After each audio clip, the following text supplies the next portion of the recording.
Indian ഭരണഘടന അനുവദിക്കപ്പെട്ട അവകാശത്തിന് വേണ്ടി ഇന്ത്യൻ ഭരണഘടന ജനങ്ങളോട് പ്രഖ്യാപിച്ചിട്ടുള്ള ഒരവകാശത്തിന്റെ സ്ഥാപനങ്ങൾക്ക് വേണ്ടി ജനാധിപത്യ ഗവൺമെന്റുകൾക്ക് കോടതിയെ ആശ്രയിക്കേണ്ടി വരുന്ന ഒരു ഗതികേടിലേക്ക് നമ്മുടെ രാജ്യം പോകുന്നു എന്ന യാഥാർത്ഥ്യം കണ്ടില്ലെന്ന് നമുക്ക് നടിക്കാനാകില്ല.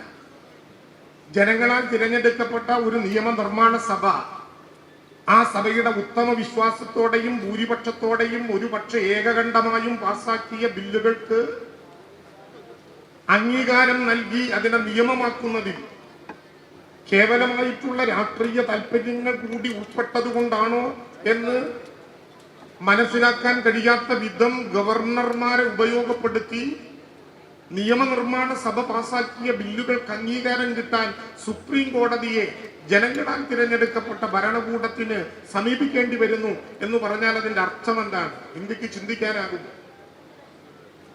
ഇവിടെ പറഞ്ഞല്ലോ, ഒരു ഭരണഘടന അതിന്റെ ആമുഖത്തിലൂടെ ഇന്ത്യക്ക് മുമ്പാകെ സമ്മാനിക്കുമ്പോൾ ആ ഭരണഘടന ഓരോ ഗവൺമെന്റുകളും നടത്തേണ്ട പ്രവർത്തനങ്ങളെ കുറിച്ച് പറഞ്ഞിട്ടുണ്ട്.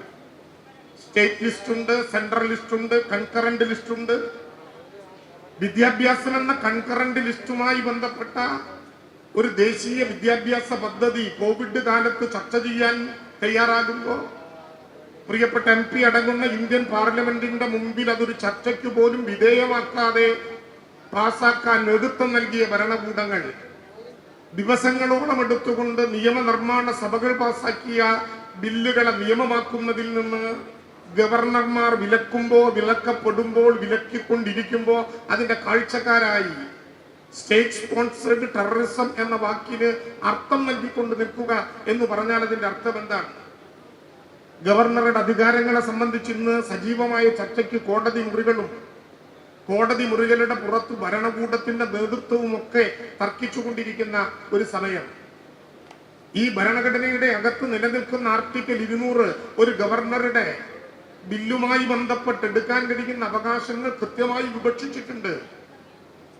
ഒരു നിയമനിർമ്മാണ സഭ, അത് കേരളമാകട്ടെ, ബംഗാളാകട്ടെ, തമിഴ്നാടാകട്ടെ, കർണാടകയാകട്ടെ, ആന്ധ്രയാകട്ടെ, ഉത്തർപ്രദേശ് ആകട്ടെ, ഒരു നിയമനിർമ്മാണ സഭ ആ സഭയുടെ മുമ്പാകെ അവതരിപ്പിക്കാൻ പോകുന്ന നിയമത്തിന് ക്യാബിനറ്റ് രൂപം നൽകുമ്പോൾ തന്നെ ഗവർണറെ ആ വിവരം അറിയിക്കും.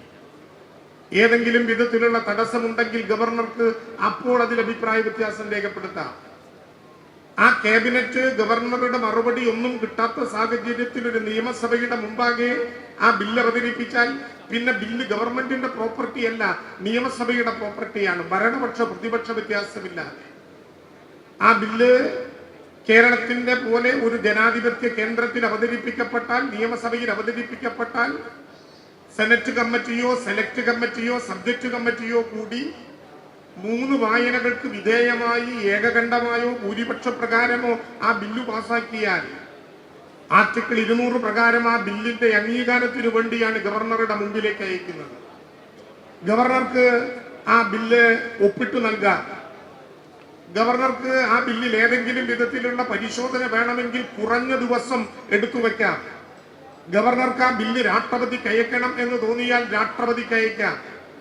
ഗവർണർക്ക് ആ ബില്ല് തന്റെ എതിരഭിപ്രായത്തോടെ നിയമസഭയ്ക്ക് തിരിച്ചയക്കാൻ തീരുമാനിച്ചാൽ അതേ നിയമസഭ തന്നെ 6 മാസത്തിനകം ഗവർണറുടെ അഭിപ്രായം കൊണ്ടാലും തള്ളിയാലും തിരിച്ച് ഗവർണർക്ക് നിയമസഭയുടെ അംഗീകാരത്തോടു കൂടി അയച്ചാൽ പിന്നെ ഒപ്പിടലല്ലാതെ മറ്റൊരു പോംവഴിയും ഗവർണറുടെ മുമ്പിലില്ല. ഇതാണ് ഇന്ത്യൻ ഭരണഘടന കൊടുക്കുന്ന ഏറ്റവും പ്രധാനപ്പെട്ട കാര്യം. ഭരണഘടനയുടെ കോൺസ്റ്റിറ്റ്യൂവന്റ് അസംബ്ലിയുടെ പല കഥകളിലൊന്നാണ് ഗവർണറെ തീരുമാനിക്കാമെന്നതിനെ സംബന്ധിച്ച ചർച്ച. ഇവിടെ നേരത്തെ ഗവാസ് സൂചിപ്പിച്ചതുപോലെ ജനാധിപത്യപരമായ ഒരു ചർച്ച.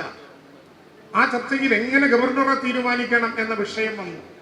3 അഭിപ്രായങ്ങൾ ഉയർന്നു വന്നു. 1, ഇതുപോലെ പ്രസിഡന്റിന് നിർദ്ദേശിക്കാം. 2, സംസ്ഥാന ഗവൺമെന്റുകളുടെ നിർദ്ദേശം കൂടി പരിഗണിച്ചുകൊണ്ട് കേന്ദ്ര ഗവൺമെന്റിന് നിർദ്ദേശിക്കാം. അപ്പോൾ ഒരു ചെറിയ പക്ഷം ആളുകൾ പറഞ്ഞു, അല്ല, ഗവർണർക്ക് വേണ്ടി ഒരു തെരഞ്ഞെടുപ്പ് നടത്തിയാലോ?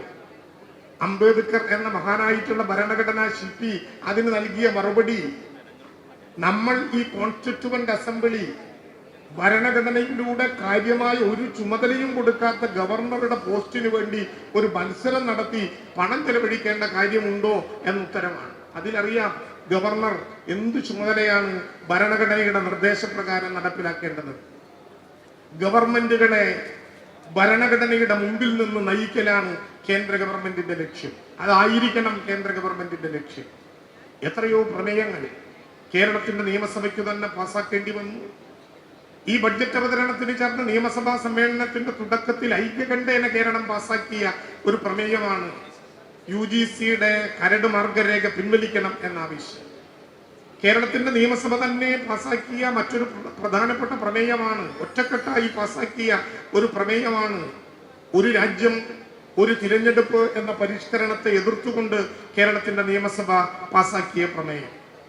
വയനാട്ടിലെ ചൂരൽമലയിൽ നേരത്തെ ഇവിടെ വിശദീകരിക്കപ്പെട്ടതുപോലെ 2005 പാർലമെന്റ് പാസാക്കിയ ദുരന്ത നിവാരണ നിയമത്തിന്റെ സെക്ഷൻ 13 അനുസരിച്ച് കടങ്ങൾ എഴുതിത്തള്ളാനുള്ള ദുരന്ത നിവാരണ അതോറിറ്റിയുടെ അവകാശം വിനിയോഗിക്കണം എന്ന് ഒരു പ്രമേയത്തിലൂടെ കേരളത്തിന്റെ നിയമസഭയിലേക്ക് പറയേണ്ടി വന്നു എന്നതും നമ്മുടെ മുമ്പിലുള്ള ഒരു യാഥാർത്ഥ്യമാണ്.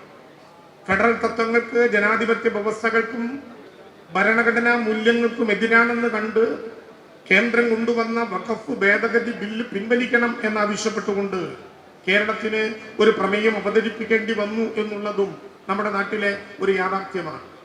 ജനങ്ങളുടെ ഒരുമയെ ചിത്രീകരിക്കാനുള്ള വർഗീയ നീക്കമാണെന്ന വിലയിരുത്തലോടെ കേരളത്തിന്റെ നിയമസഭ ഐക്യകണ്ഠേന പാസാക്കിയ നിയമമായിരുന്നു ഏക സിവിൽ കോഡിനെതിരെ കേരളത്തിന്റെ നിയമസഭ പാസാക്കിയിട്ടുള്ള നിയമം.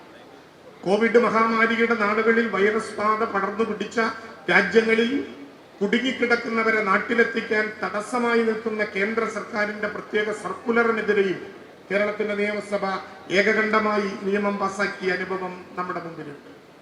ഫെഡറൽ സംവിധാനത്തിലൂന്നിയ അധികാരാവകാശങ്ങൾക്കും അർഹമായ കേന്ദ്ര ആനുകൂല്യങ്ങൾക്കും സഹായങ്ങൾക്കും വരെ സംസ്ഥാന സർക്കാരുകൾ നിയമം വഴിയും പ്രമേയങ്ങളിലൂടെയും നിരന്തരമായ കത്തിടപാടുകളിലൂടെയും കേന്ദ്ര ഭരണകൂടത്തെ സമീപിക്കേണ്ട ഗതികേടിലേക്ക് ഈ ഭരണഘടനയുടെ കീഴിൽ നമ്മുടെ രാജ്യം പോകുന്നുണ്ട് എന്ന് തിരിച്ചറിഞ്ഞുകൊണ്ട് നമ്മുടെ രാജ്യത്തിന്റെ ഭരണഘടനയുടെ നിലനിൽപ്പിന് വേണ്ടിയിട്ടുള്ള വലിയ സമരം അനിവാര്യമായ ഒരു ഘട്ടം നമ്മുടെ മുമ്പിൽ ഉണ്ടാവുകയാണ്.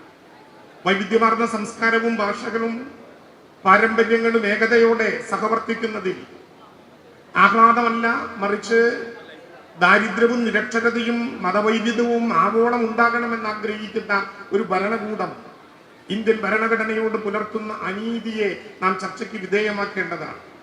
അസമത്വത്തെ ആവേശമാക്കി ഭിന്നിപ്പിന്റെ തന്ത്രങ്ങൾ മെനയാനല്ല നാം നേരം കണ്ടെത്തേണ്ടത്.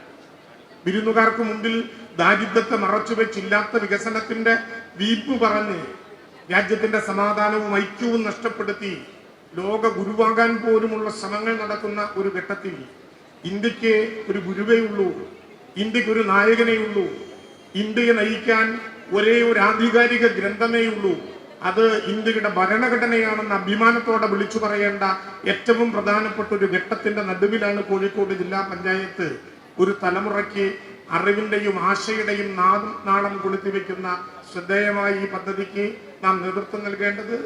നാനാത്വത്തിൽ ഏകത്വമാണ് ഇന്ത്യയുടെ ഏറ്റവും പ്രധാനപ്പെട്ട മുദ്രാവാക്യം. വിവിധങ്ങളായിട്ടുള്ള ഭാഷകൾ, ജാതികൾ, മതങ്ങൾ, വസ്ത്രധാരണ രീതികൾ, ഭക്ഷ്യരീതികൾ എല്ലാം ചേരുന്ന വൈരുദ്ധ്യങ്ങളുടെ സാംസ്കാരിക വേർതിരിവുകളുടെ ഒരു ബഹുസ്വരതയാണ് ഭരണഘടന ഇന്ത്യയുടെ മുമ്പിൽ അഭിമാനത്തോടെ കുട്ടിയോജിപ്പിക്കുന്നത് എന്ന തിരിച്ചറിവ് നമുക്കെല്ലാവർക്കും ഉണ്ടാകണം എന്ന ആഗ്രഹത്തോടെ ഈ ജില്ലാ പഞ്ചായത്തിന്റെ വളരെ മനോഹരമായിട്ടുള്ള ഈ ഭരണഘടനാ ചത്വരം സ്നേഹപൂർവ്വം ഒരിക്കൽ കൂടി അഭിവാദ്യം ചെയ്ത് ഉദ്ഘാടനം ചെയ്തതായി